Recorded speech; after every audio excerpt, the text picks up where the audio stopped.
E agora você está sem expectativa de vida, sem esperança, mas ainda há uma esperança através dessa palavra nessa noite. Há um rio cujas correntes alegram a cidade de Deus. Ou seja, é você se aproximar do altar de Deus, é você se aproximar dele nessa noite, crer na palavra que ele vai falar ao teu coração, que a tua vida vai mudar. Ainda há uma esperança. Só Deus pode mudar a tua vida. Só Deus pode mudar o quadro da tua história.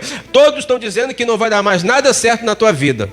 Todos estão te julgando, dizendo, quanto mais você quer melhorar, mais as pessoas dizem, não vai acontecer nada. E você está acreditando nisso. Então você está semelhante a antigamente os filhos de Corá. Mas agora eles mudam a forma de falar. Eles mudam a forma de agir. Eles cantam diferente. Eles reconhecem agora. Então você precisa reconhecer que você precisa mudar a forma de você adorar. Saber que aquilo que diziam que não ia dar certo, passará a dar certo. Porque não importa o que está acontecendo no mundo todo. Porque Deus está no controle de tudo. Ele que faz cessar a guerra. É Ele que corta o arco. É Ele que corta a lança. É Ele que derrete o... Aleluia. É Ele que levanta a sua voz e faz a terra se derreter quando Ele quer. Faz a terra se... Aleluia. Terremoto. Faz o vulcão abrir e o vulcão voltar ao seu lugar. É Ele que está no controle de tudo. Então você tem que adorar e confiar na voz dEle. Não confiar no que alguém está proporcionando para você uma direção a qual não é a vontade do Senhor. Alguém está querendo te induzir a um erro e você pensando, tá tudo bem assim. Não aceita. Aceita somente ouvir a voz do Senhor. Aceita somente acreditar no poder do Deus Todo-Poderoso. Porque Jesus disse na sua palavra, quando o Espírito da parte do meu Pai vier, Ele vos guiará na verdade. Ele vai falar tudo que Ele tem ouvido.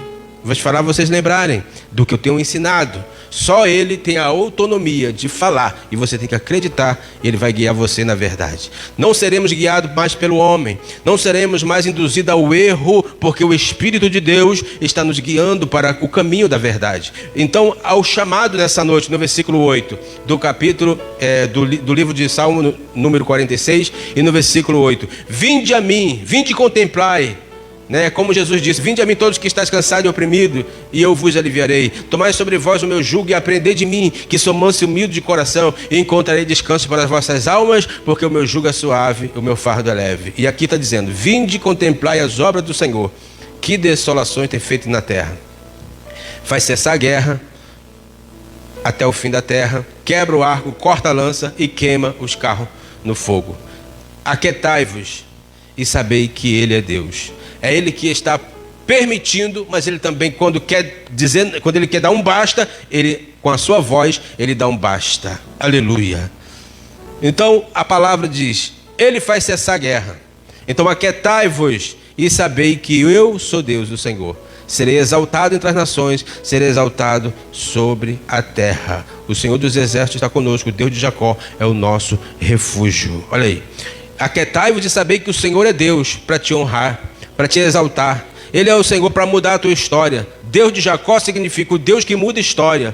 Deus de Jacó significa o Deus que dá livramento. Deus de Jacó significa o Deus que prospera. Deus de Jacó significa o Deus que não desampara. Então você tem que confiar, acreditar nesse Deus. O Deus que fala, o Deus que falou no passado, fala no presente e vai continuar falando. Agora, se eu ou você, se todos nós ouvirmos outro tipo de vozes, nós vamos ficar totalmente enrolados. Não vamos conseguir êxito em nossas vidas. Não vamos conseguir ver a direção a qual Deus está mostrando.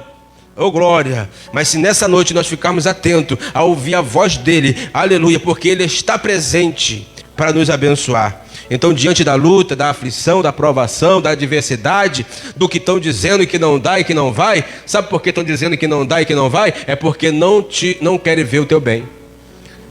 Eles passam uma mensagem como se fosse o teu bem, mas no final vai ser prejudicial para você. Então você tem que ouvir a voz do Senhor, porque o mundo está cheio de pessoas de boa vontade, dizem, eu estou com boas intenções. Está cheio de gente com boas intenções, mas o final, a direção não é de Deus. Talvez a intenção, ele pode dizer até que é boa a intenção. Estou preocupado com você. Estou preocupado. Não faz isso, não faz aquilo. E aí você esquece que a voz do Senhor é a prioridade. E aí o que vai acontecer? Você segue a maioria. Que todo mundo, a probabilidade do acerto, a gente pensa que é a maioria. Todo mundo está dizendo a mesma coisa, então está certo. Sendo que Deus, quando vem, ele demonstra, ele faz a gente entender, ele faz a gente entender que a maioria não está certo. O que está certo é o que ele vai falar. E o que ele vai falar vai contrariar a maioria. E é isso que a gente fica no conflito. Porque se Deus me faz confrontar a maioria, como que eu vou ganhar as pessoas para Cristo se eu não vou aceitar a proposta deles para mim? Sabe por quê? Porque você não foi chamado para ser influenciado. Você foi chamado para influenciar, para pregar, para falar aquilo que Deus mandar você falar. E fazer com que as pessoas venham entender que todos nós temos que viver crescendo a cada dia. Crescer na graça e no conhecimento de nosso Senhor e Salvador Jesus Cristo, e temos que aceitar o processo. Esse processo, muitas das vezes, a gente pensa que para começar a obra nas nossas vidas, ela tem que ser uma coisa grande, mas não. A Bíblia diz que tem que ser lá no deserto, que a gente vai aprender as coisas melhores da parte de Deus. É no deserto que Deus nos faz crescer, que Deus nos ensina. É no deserto que Jesus venceu o inimigo. Foi ali a prova a qual ele deu ali que ele realmente tinha autoridade para vencer o inimigo e passou exemplo para nós. O inimigo falou: olha, se tu és filho de Deus, lança-te daqui abaixo, porque está escrito que aos teus anjos dará ordem a teu respeito, para te pegar na mão e nada vai te fazer mal algum.